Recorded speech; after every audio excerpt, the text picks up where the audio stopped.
Greetings, this is your Pan-African show called Afreeqa with your host Seifu. Today we have a rather different guest for you, different in a sense where the subject is a little bit different. It is something that is actually very dear to my heart, and we had a conversation with her once, so I decided to bring her as a guest. Thank you for coming. Thank you for having me. Could you please introduce yourself? Okay, well, I'm Aster Zewde. I'm a retiree, spent 30 years in the United Nations, traveled all over the world, and came back home and settled about 12 years ago. Beautiful. Today makes this a very special show for me because it's something that I actually use a lot. And I would like, the rest of the world, because I know in different parts of Africa it's well known. And I'm not so sure if it is in Ethiopia. I know it is in Uganda. Mm-hmm. But I chose to actually talk about karité, shea butter. And the reason why I actually wanted to talk to Aster about it was because we one day had a conversation about it and she had so many interesting things to tell me. So I figured today we might as well talk about shea butter. First of all, one thing that I discovered is why does it even have two names? Because I was trying to find out some information about it and I realized it had two names. So I would like to start with that. Why does it have two names? And where does it come from? Okay. Well, it has two names. The scientific name is Vitellaria paradoxa. I can't say more than that. But in French, they call it karité. And in English, they call it shea butter. I'm sure it's the French who discovered it first because it grows in many parts of the French-speaking West African countries. But then the byproducts, are worldwide. So I guess now everybody knows it as shea tree, shea butter, and so on. Just so our audience would know, shea butter is a tree. It comes from a tree. It comes from the kernel of a fruit that grows on a tree. So there's a shea tree, there's the shea fruit, and there's the kernel from which, inside the fruit, from which you produce butter. Okay, brilliant. It's been used for quite a long time. I'm thinking it's been around for quite a while. When did we discover it? Well, that's interesting. I don't know when we discovered it because it's been there, right. And it's God's gift to these countries, to the Sahelian belt, because it goes from all the way from Senegal to Sudan and in some of the highland areas of Ethiopia as well. It grows everywhere. It's not a tree that you can plant. It's an indigenous tree, but it's also God's gift. They tried to plant it in many different laboratories. They tried everything, but you cannot plant the shea tree. It just grows. So it grows for 10, 20 years, and once it's a tree, it starts giving its first fruits when it's about 20 years old. But then full production from a tree, you'll get it after 30 years. And from there on, for 200, 300 years, it continues to give. The shea butter keeps giving. It's God's gift to Africa. So I'm thinking Africa's colonizers at some point discovered shea butter, right? How? Yes. Well, it's interesting. The French in particular, in Burkina Faso, all I know is that there are two factories in Burkina Faso, in Bobo Dioulasso. And these factories have been producing what they call copeaux de savon, which is like spaghetti, like huge lines of soap kind of extracts from shea butter since colonial times, a very long time. And they transport those to southern France, in Marseille, where they have a factory that produces what they call le savon de Marseille, which is the basic soap in France. Okay. And they've known about that. And I'm sure they knew it from the women of West Africa. Because if you look at their skin, with the harsh weather, their skin are still shining and glowing. And so there's something about it. I discovered it through just by looking at women in Senegal in what they call the Pink Lake, which is a salt lake. And you have women working in the Pink Lake extracting salt, and their skin is still perfect. And I was wondering, and they told me, we use shea butter. I said, what is shea butter? That's how it all started. Shea butter is good for face, body, and then I discovered they also eat it. Oh yeah, they use it as butter. It's cooking butter like any other butter. They use it for cosmetics, so skin products and so on. They also use it, and this is the very interesting use, internationally, globally, on the global market, although it's only recently that it's recognized, it's used as a solidifier of medicinal ointments. It's a very good solidifier. So they use it a lot in pharmaceuticals, and also they use it in chocolate making, which is probably when the world started knowing more about shea butter, because for chocolate making you usually use cocoa butter. Cocoa butter, exactly. But cocoa butter is rated on the international market. Shea butter was not known. So it was easier to put it under other ingredients or other products. And it's really shea butter. Now it's being recognized as one of the main ingredients. Japan uses it, Switzerland uses it, big factories use it. So now I'm going to come to you and I'm going to ask, how did you get into shea butter? I worked in Senegal, West Africa. I was regional director for UNIFEM, which is the mother organization of what we call today UN Women. It's the only UN entity that really promotes and empowers women. So I was regional director, and I traveled a lot to 23 African countries that were under my office, mostly French-speaking, but also the Northern African countries and so on, West, Central, North Africa. But every time I went to Burkina Faso, this kept coming back. I hear about karité, and I don't know what karité is. I used to just buy a little bit and take it home, and then it smells. I didn't know what it was. And then I realized that there are women's cooperatives that are actually producing karité and selling it on the local market. Jump from that, I went to New York for a meeting, and I walked by this cosmetics shop. It's called L'Occitane. It's a French cosmetics shop. I walked in and I saw karité. And it reminded me of those women that I've seen in Burkina Faso. And the smallest lip gloss made of 100% shea butter, they call it karité, cost $5. And I'm like, that's interesting. This is like 30 years ago, okay? Today it must cost like $50, but anyway. And I realized that the women in Burkina Faso would sell what they call Yoruba, which is more than a kilo worth of shea butter, for less than $1. So there's something going on. And that's how I got involved, and I went back and tried to see from, what is this tree, what is going on, and why isn't it on the international market, and why aren't they recognized for it? What are the benefits for the women there? But the French had these factories, as I said, in Bobo-Dioulasso. They would export not the finished product, but just the soap, which means that they make it into like cialatelli or spaghetti, and they ship it to France, and then there they process it and they use it for cosmetics. It's been happening for many, many years. Oh, so they are shipping it out as soap. Absolutely. But it's actually shea. It's shea. It is karité. It's the pure product. Exactly. And then they take it, they put all sorts of, perfumes into it, lavender in particular. In southern France, they use a lot of lavender. They make soap, they make cosmetics, but the women in Burkina Faso didn't even know that it was going on. Oh my God, how long were they doing that? Hundreds of years. But the interesting thing is the person who created L'Occitane, the French guy, fantastic person. When I called him and I said, I just came from New York, and I understand that there is a big cosmetics line in southern France that is using shea butter. Do you know where it comes from? He says, it comes from Burkina Faso. I said, how do you know? He said, as a student, I lived in Burkina Faso, and I saw the values of shea butter from working in communities. And I went back to France and I started this line. I didn't know how to give back to those women. So thank you for coming. And we started this partnership with L'Occitane.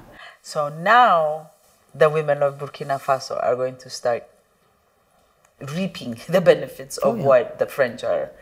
So, okay. So that was going to be my next question. What do the women actually get from it? Well, on the local market, they get a lot. It's something that you find everywhere. Yeah. They didn't necessarily see it as a business. The only way they would export it is to neighboring countries. If you live in countries where there isn't much shea butter, the women from Burkina would go there and sell it. But it's a landlocked country, so it's very difficult for them to access the market, even the regional market. They use it for food, they use it for cosmetics, they use it for, for everything. even for pharmaceuticals. For them, they use it for everything. But again, they didn't know the value it had on the international market. So when I was working at UNIFEM and I'd realized that this was going on, I asked Columbia University to give me a group of students. We usually have projects with them. They do studies for research for us. It's good for them, it's good for the UN, we get it for free. And we had a group of students who studied the international market for shea butter. And what we found out was extraordinary. Like, Japan uses a lot of shea butter. Nobody knew about it. Switzerland uses it for chocolate making, but again, they put it under the label other products, so it doesn't say shea butter, so they don't get the credit for it. But the demand on the international market has a quality attached to it, and they were not sure that they were getting the right quality. So we had to go back and work with the women's associations so that they can produce different kinds of shea butter, because they have different ways of producing it, but for different markets. So we got all the requirements from the international market, gave it back to the women, and trained them to supply better quality products. So when you say better quality products, I mean, what does that mean? Okay. You can do a lot of things with shea butter.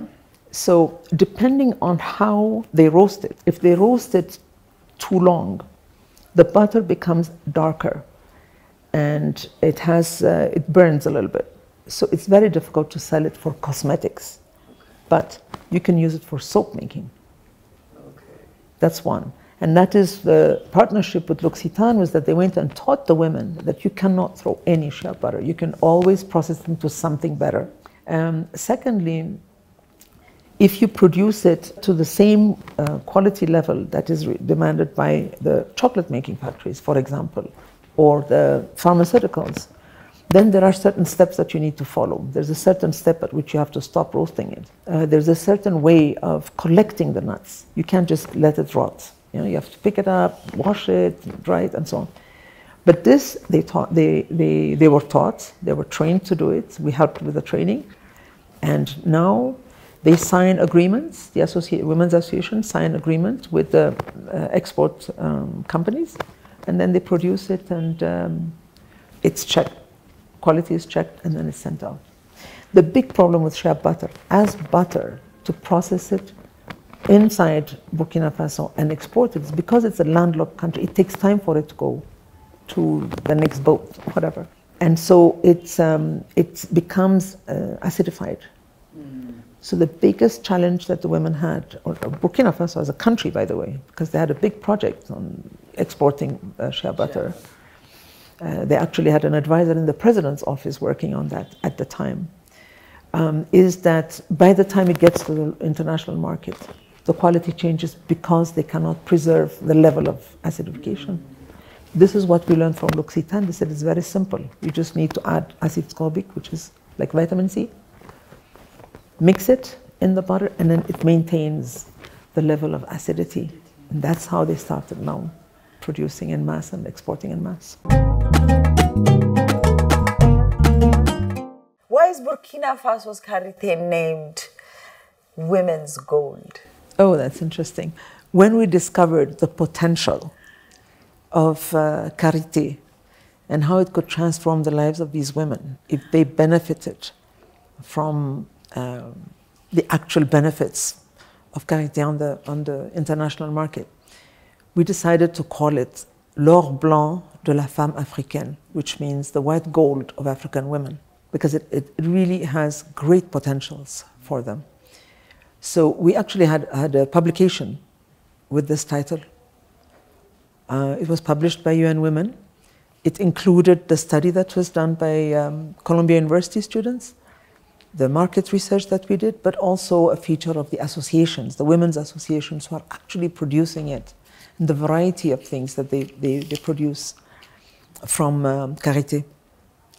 So that's where the name comes from, and I still feel that it's really their white gold. So at this point, you think, after all these years, that these women are actually now currently reaping the benefits of karité? I hope they are, because you took me back 30 years. I was involved in this 30 years ago. And really my goal and the goal of the United Nations Development Fund for Women at the time was to make sure that we make the necessary linkages between those who are actual producers, the women on the ground, the poor women in the villages of Burkina Faso scattered all over the place, so that they know what kind of quality product they can bring to the international market, what kind of quality product they can also bring to the local and the regional market, but also whatever is left over is not lost. They can always transform it into soap. They didn't know that. They've been using it as it comes because it's right there, it's available, but they didn't know the value addition if you process it in a different way. So for us, that was it. And once we started that, of course, we raised a lot of eyebrows were raised, because then you're bringing karité into the world market, trying to label it, bringing other partners into it. Unilever was the first one to contact us and say, we want to be partners. The European Union, the French embassy, and everybody wanted to do something about it. So what we decided to do is to have a big Foire du Karité, which is a fair. So women from all over Burkina Faso, women's associations who are producing shea butter, came to Ouagadougou. We had a big fair, all the partners came, and then they looked at the products. They had conversations about the quality that they need, and there was also training by L'Occitane's laboratory technicians, basically, who came and showed them how they can add value to their products. So that was, I think that was a big success. So now they package it, it's packaged in Burkina Faso and sent, or is it, how is it sent? Because I realized that sending raw versus, or I should say exporting raw versus exporting packaged goods is completely different. It's a different game. Absolutely. So this is 30 years ago. Don't ask me what's happening now. But 30 years ago, there was a biochemist who started a production line called Ficos. Ficos took off and became very, very famous and very successful. She actually set up the whole lab to process the shea butter into cosmetic products that had African labels, Burkina label, and it was sold all over West Africa. And it was really a good start. I'm not sure where she's at now, and I'm not sure where they're at now, but I think the doors have opened for them. And the government also realized that some of the very bad experiences that they had with trying to export shea butter directly to the US market. They tried to sell it to the Black American cosmetics, lines and so on. And then again, because of acidification, they could not do it. But now they have reached a point where they can actually export it in many different ways. So yes, I'm sure they have their own products. The other thing that I realized is these West African countries that actually export shea butter make between 90 to 200 million a year. Now, even when you think of shea butter, you actually think of shea butter in West Africa. You don't even put East Africa on that map. Now, when I'm trying to get shea butter here, I'm told that Uganda has the best. You know, it would be nice to know, how do you even give them the quality label? How do you say Burkina is better than Uganda or Nigeria or Ghana? That's one of the questions. The other question would be, why is it that the East Africans are not in this exporting business of shea butter, knowing that it makes so much money? Why is East Africa not on that game? Very interesting. As you said, I mean, shea butter grows in 19 to 20 countries in Africa. 21 countries. 70% of the shea butter trees, the shea trees, are in Burkina Faso. Yeah. So the large majority is there. Unfortunately, again, Burkina Faso is landlocked, but the government is really trying to, was trying, I don't know about now, because again, it's been a long time since I interacted with them. They're really trying to maximize the benefits of shea butter being, exported from Burkina as an end product, not just as a raw material. Uganda does not have as much, but Uganda's experience is different, because what they did, and they had a lot of support to do that, they immediately went into processing. And they have a whole line of cosmetic products. Now, if you go to the States now, you find shea butter everywhere. You find L'Oréal, which is one of the biggest cosmetic companies in France, for example, uses shea butter in 100 of their products. So it's picking up. The most important, the turning point in the 90s when we started working on this was to make sure that the labels contain the name shea butter. But because if you don't have it, then it could be anything. Exactly. Nobody knows. So now you have that in most of the cosmetic products in the world, even in pharmaceutical products, you have shea butter mentioned and you know where it comes from. So that's where I think the doors have opened for Africa. So do African women in the karité industry reap the benefits of fair trade? Because now they've come out with this fair trade, quote unquote. I hope so. Right? I hope so. Because it is an organic product. That's true. It's an organic product. There's a lot of appetite for organic products. There's a lot of appetite for African products. By the way, it's amazing how I visited some of the companies that import directly from Burkina Faso their butter into the US, and they want the raw product. They want the smelly butter, because then they can process it into different things. So yeah, there's a lot of demand for that. So we have come to the end of our discussion, and some people might wonder, you being a Aster, and you have, as you said, over 30 years in the UN, and the subject I chose was shea butter. Some people might get angry at me, but I thought, you know, a lot of Ethiopians don't even know that we have shea butter in Ethiopia. And I would like us to actually start looking at that, because it was said that we had quite a few in Gambella. I don't know if they still exist, especially after you said how long it takes to grow the tree. 30 years. Yeah. Needless to say, I thank you very much for coming and having this conversation with me. Thank you so much, Gasso. All the best. Thank you so much for introducing Africa to Africans. Yes, my pleasure, absolutely. Thank you for watching Afreeqa, your host Katsalork Seifu on Arts TV on Saturdays from 4 to 5. Thank you for tuning in.